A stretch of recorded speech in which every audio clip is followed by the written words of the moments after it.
ist alles in 3 Sprachen.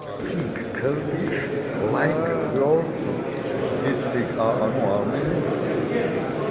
The question was you, I answer. Это фа. Да. Но просто у нас нет такого. Very special day. The entire humankind today is celebrating the UN Day. 69 years ago, on the 24th of October, in San Francisco, the United Nations, as we know it today, came into being. It was a major development in global politics.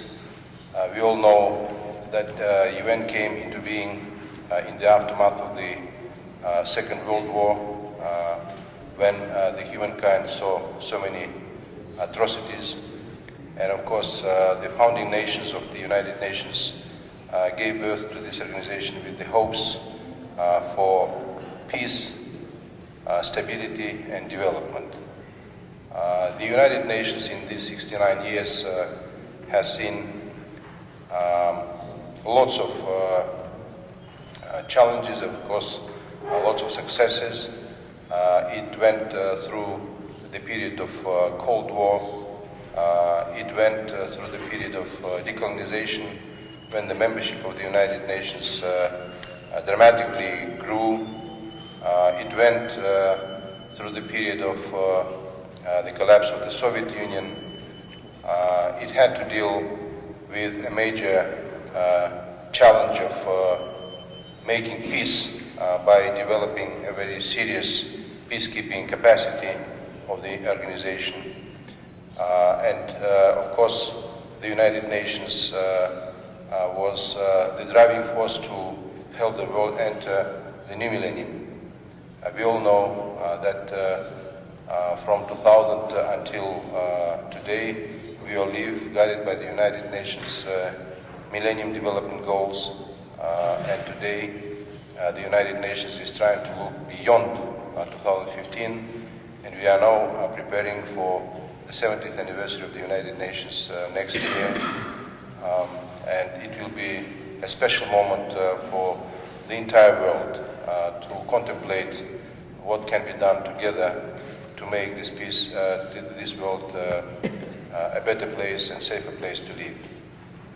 One can have many thoughts about the United Nations, but one cannot deny that the UN tried very sincerely and earnestly to do its best to make sure that it lives up to the ideals which the founding nations have fixed in the UN Charter.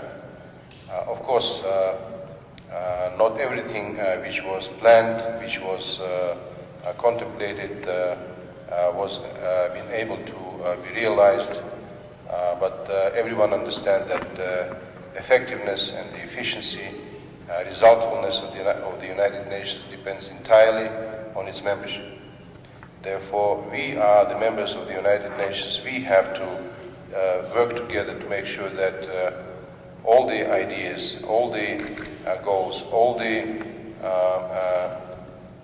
noble tasks we put for ourselves in terms of ensuring peace and developing the world becomes a reality through our persistent commitment, through our persistent efforts.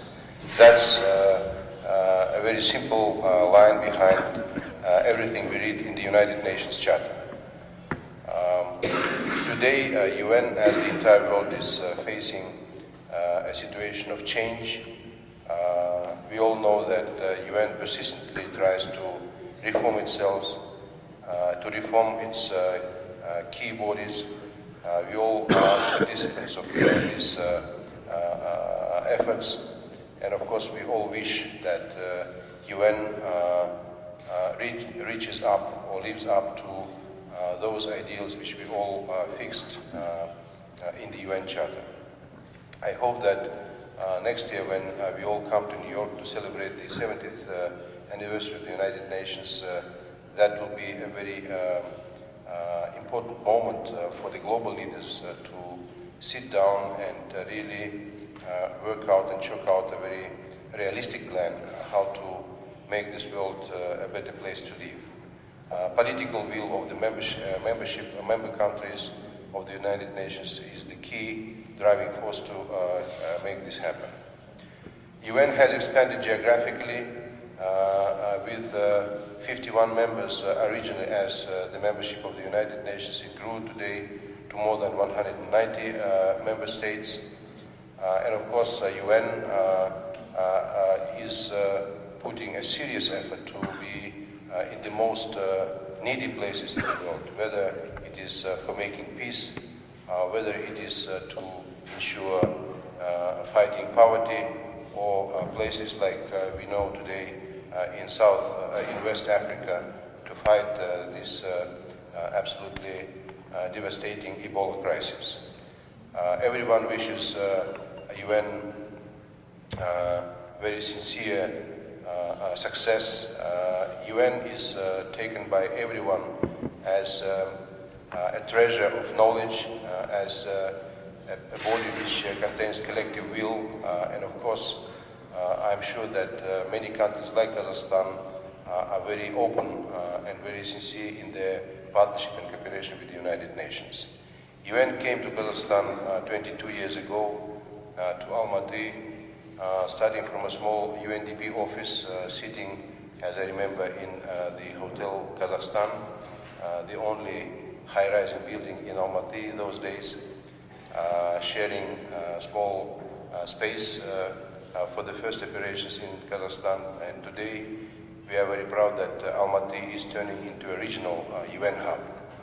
We have now presence of more than 16 UN family members operating in a whole variety of activities and areas, starting from, of course, economic development down to healthcare, social development, energy sector, new energy sector, etc., etc. We commend the efforts of the United Nations in Kazakhstan. We know that the big family of the United Nations in Kazakhstan is trying to engage with the government and the public of Kazakhstan in the most dynamic way. Your activities are diverse. There are lots of achievements. We are very proud of our cooperation together with the United Nations, and we hope that the pattern we have developed in the first decades of our cooperation will be the model for our partnership in the future. I particularly stress this because Kazakhstan is looking forward to work very hard on achieving the goals, very ambitious goals of the strategy 2050. And we know that the entire UN family wholeheartedly shares the goals and ambitious tasks of this strategy. We hope that through collective effort, through persistent engagement, through better understanding each other, we'll be able to meet the goals of the strategy 2050, which largely corresponds to the key ideas of the Sustainable Development Goals. We once again congratulate not only you, Mr. Tool, and your family, but we congratulate everyone here because we are the members of the United Nations. Is well represented and constitutes more than a membership of the United Nations, more than half of the membership of the United Nations, and we hope that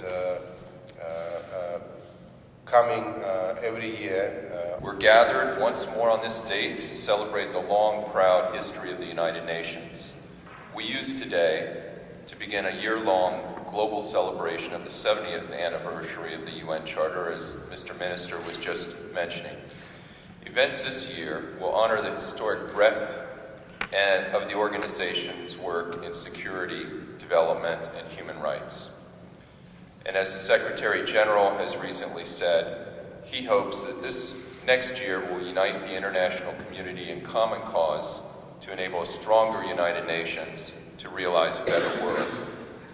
Before we celebrate the creation of the UN, however, I would also like to propose that we recall where the world was 70 years ago from today, October 1944. The people of the world were experiencing the scourge of world war. They were experiencing a systematic denial of human rights, dignity, and equality of persons. They were experiencing disrespect by state actors for their obligations under international law, and they felt little freedom to better their standards of life. The tide had turned in World War II. Both in the Pacific and in Europe, the Allied forces were capturing and liberating occupied territories. But the advance into these lands brought many more civilian and military casualties, much more suffering. And the scale of casualties and destruction was coming to light. Dead combatants in World War II, determination arose to form the United Nations. It turned out to be one of the UN's greatest breakthrough reforms. The very fact that more on that to come.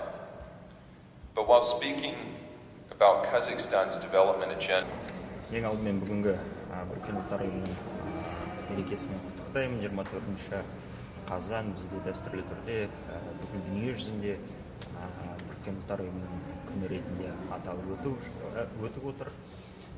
Енді біріккен ұлттар ұйымының Қазақстанның дамуы мен болашағына сіңірген еңбегі орасан зор. Өздеріңізге мәлім, 1992 жылдың 2 наурызынан бастап Қазақстан Республикасы біріккен ұлттар ұйымының толыққанды мүшесі болды. Сол уақыттан бері біз түрлі деңгейлерде біріккен ұлттар ұйымының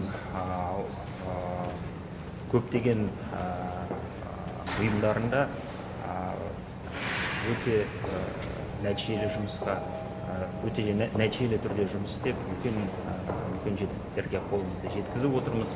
Солардың арасында әрине 2015 жылы біз 1000 жылдық даму мақсаттарын нәтижелейтін боламыз. Бірақ қазірдің өзінде біз білім беру саласында, денсаулық сақтау саласында, әсіресе бала мен ана денсаулығын сақтау салаларында, кедейшілікті қысқарту саласында өте үлкен жетістіктерге жетіп отырмыз. Сондай Қазақстан әрине осы 23 жылдың ішінде біріккен ұлттар ұйымы аясында аймақтық болсын, ғаламдық болсын, бейбітшілікті сақтауға үлкен үлесін қосып отыр. Өздеріңізге мәлім, Қазақстан жас мемлекет ретінде өзінің территориясындағы ядролық қарудан бас тартты. Дүние жүзіндегі ең ірі Семей ядролық сынақ алаңын жапқан болатын. Онымен шектелмей біз Орталық Азиядағы әріптестерімізбен бірге дүние жүзіндегі ең ірі ядролық қарудан азат аймақтардың бірін құрып отырмыз. Соңғы жылдарда біріккен ұлттар ұйымының көмегімен, біріккен ұлттар ұйымымен ынтымақтастықтың арқасында біз көптеген басқа да салаларда үлкен жетістіктерге жетіп отырмыз. Бүгін қалай атап өтіп отырсыздар осы айтулы күнде? Осы айтулы күнде енді той жасап отырған жоқпыз, өздеріңіз көріп отырғаныңыздай. Біз қазір біріккен ұлттар ұйымындағы әріптестерімізбен бірге Қазақстандағы атқарылып отырған жұмыстарын саралап, нәтижелеп отырмыз. Қазіргі бұл жиналыста жиналып отырған тек біріккен ұлттар ұйымының өкілдері ғана емес, сонымен қатар біріккен ұлттар ұйымына мүше мемлекеттердің елшілері де жиналып отыр. Сондықтан біз бәріміз бірлесіп тек Қазақстандағы ғана емес, Орталық Азия аймағындағы бағдарламалардың, жобалардың іске асырылуын саралап отырмыз. Нәтижесінде болашақта сол жобалардың нәтижелі аяқталуынан көретін боласыздар.